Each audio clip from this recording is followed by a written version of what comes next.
Wondene ingkang kasekawan mbok bilih anggen kala matur wiwit para madya kathah kekirangan sakalabatanipun awit cubruking pangertosan kawula saha seserapan kawula pepet pepuntaning atur kawula nyuwun gunging pangapunten mangke sak sampunipun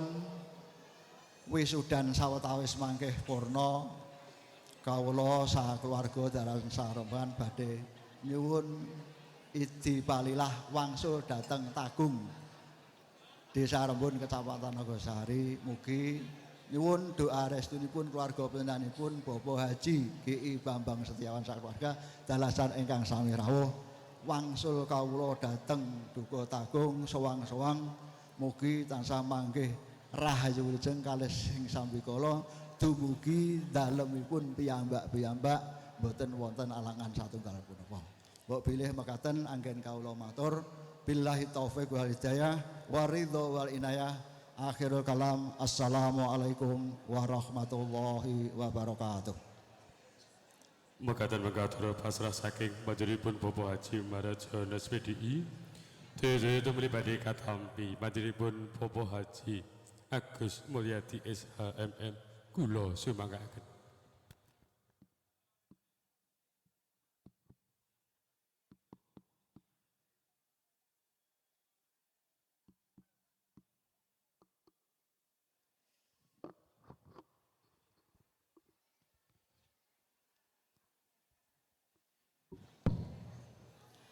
Bismillahirrahmanirrahim. Assalamualaikum warahmatullahi wabarakatuh. Innal hamdalillah nahmaduhu wa nasta'inu wa nastaghfiruh wa na'udzu billahi min syururi anfusina wa sayyiati a'malina may yahdihillahu fala mudhillalah wa la yudlil fala hadiyalah. Asyhadu an la ilaha illallah wahdahu la syarikalah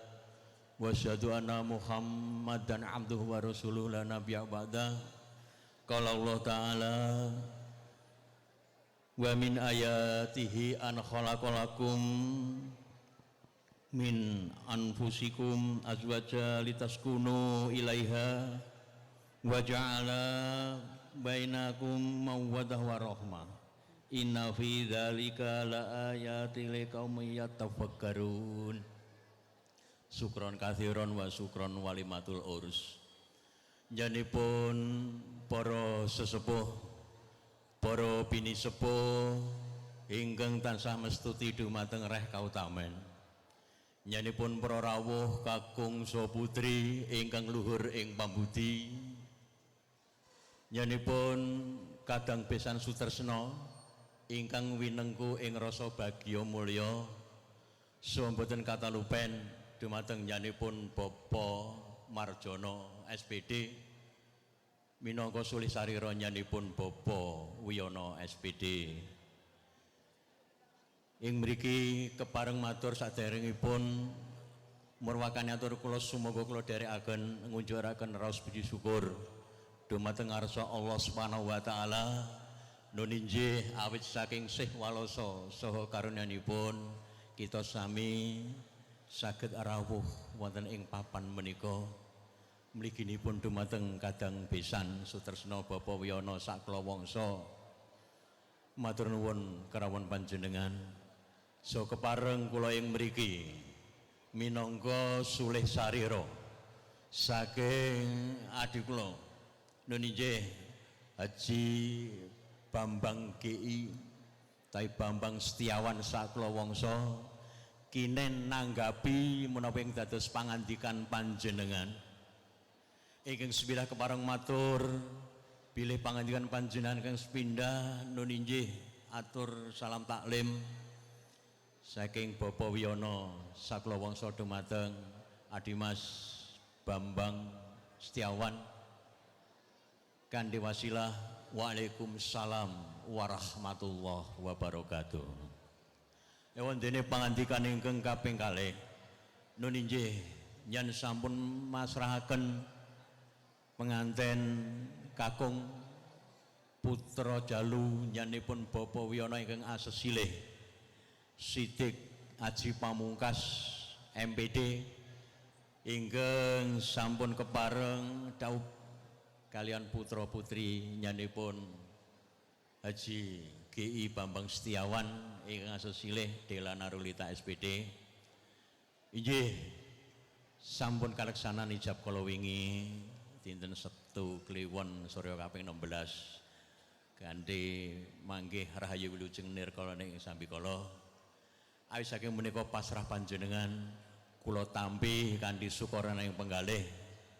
ing mangke samudyanipun sampun satata badhe kalajengaken upacara panggih menurut tata cara adat ingkang sampun lumampah wonten ing Surakarta Hadiningrat. Wondene nanggapi pangandikan panjenengan ketiga nggih ing Binjang tanggal 21 wulan Maret tahun 2019 April Nun sewu wonten ing wulan Maret 2019 mangke badhe kula aturaken nyanipun Adimas Haji GI Bambang Setiawan Saklawangsa insyaallah mangke badhe kepareng kita suwanaken dumateng Bapa Wiyana wonten ing tlatah Tagung Nagosari Boyolali tersenyum. Sajengipun ugi minangkani nanggapi napa ingkang dados pangandikan panjenengan ingkang pungkasan apabila mangke wonten ing pawiwahan prasaja ing siang menika sampun purna kula wangsa Bapak Bambang Ki sakula wangsa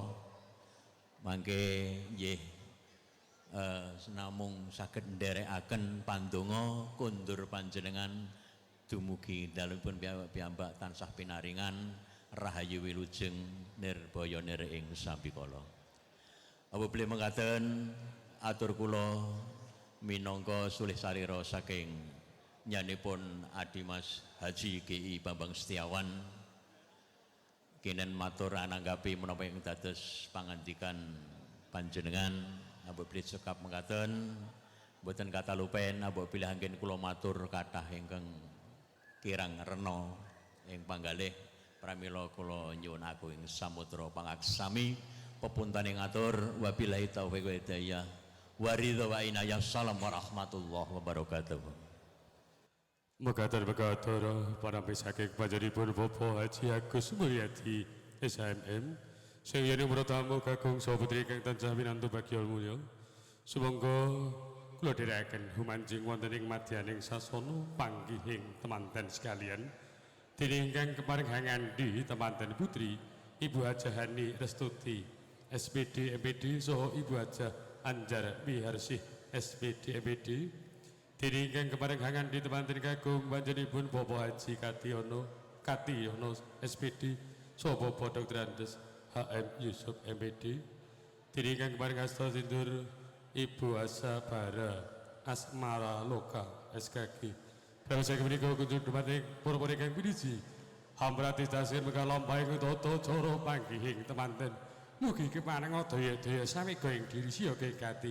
asung hormat lampahing tata cara mugi kepareng kabiwadha ungling lantaran kodha ngorek simangga.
Rob tidem premanem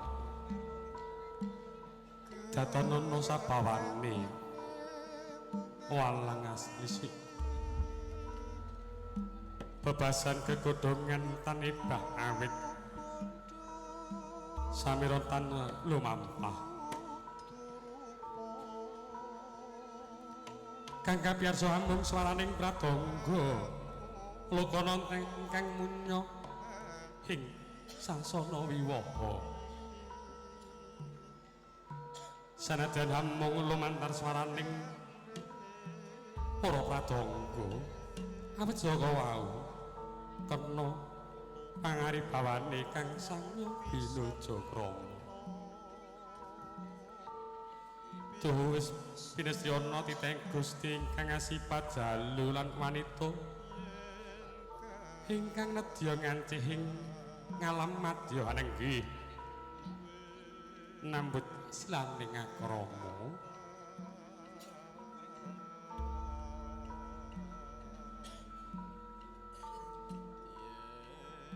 Noyo kumlawe astane temanten putri sarwi ambalang kantal pring temanten kriya ingkang winastan gondang kasih